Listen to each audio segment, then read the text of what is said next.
This just came out on Twitter yesterday. As it turns out, Health and Human Services and multiple medical organizations around the world got together in 2007 to say we've got to consolidate our thoughts on a pandemic.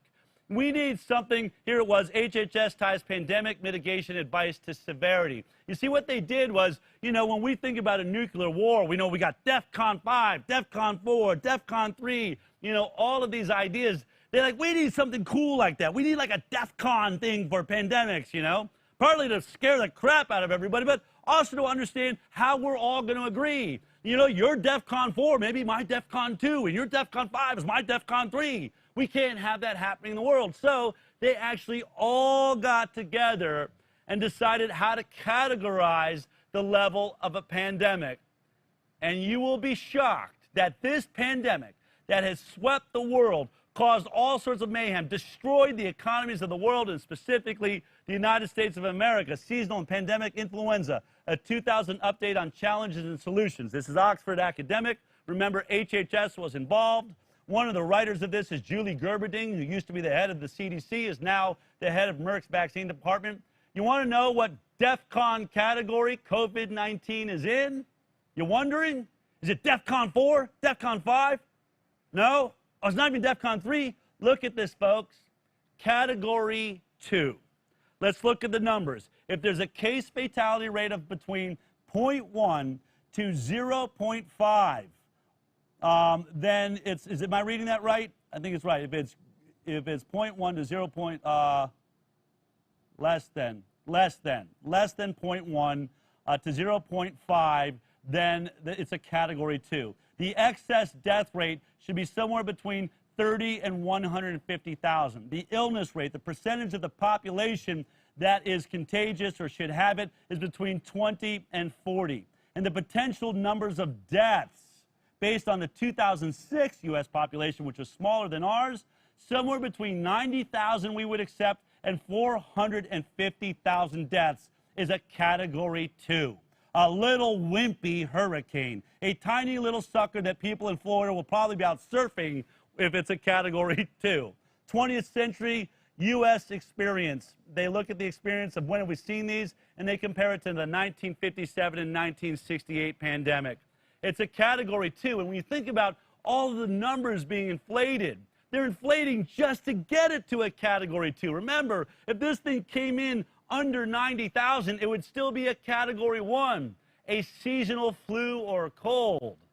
And then think about the fact that all of the decent studies, the real studies where they didn't use deathly doses, fatal doses of hydroxychloroquine, Ford Medical Center in a huge study showed that there was a 50% reduction in death, that half the people died that got the hydroxychloroquine versus those that did not. So that means you could have cut our death rate in half. We're currently at 130,000. We should be at 65 to 70,000 had Andrew Cuomo and all of the politicization of hydroxychloroquine not taken place. Had you gotten hydroxychloroquine, and I'm not saying there may be even better treatments out there, like an asthma treatment we're now starting to hear about out of Texas, but hydroxychloroquine would have cut this number in half, which means we never would have even made it into a category 2. This is a category 1 that was stretched into a category 2 by terrible political decisions and the politicization of medicine, bad choices. But even as a category 2, do you ask yourselves, well, what did they recommend happens back then with a category 2? Here's the recommendation. Home voluntary isolation of ill at home. That's adults and children, meaning voluntary. If you're sick, you may want to stay home. We're going to recommend it. Combined with the use of an antiviral treatment as available and indicated. And remember, this would only be a recommendation.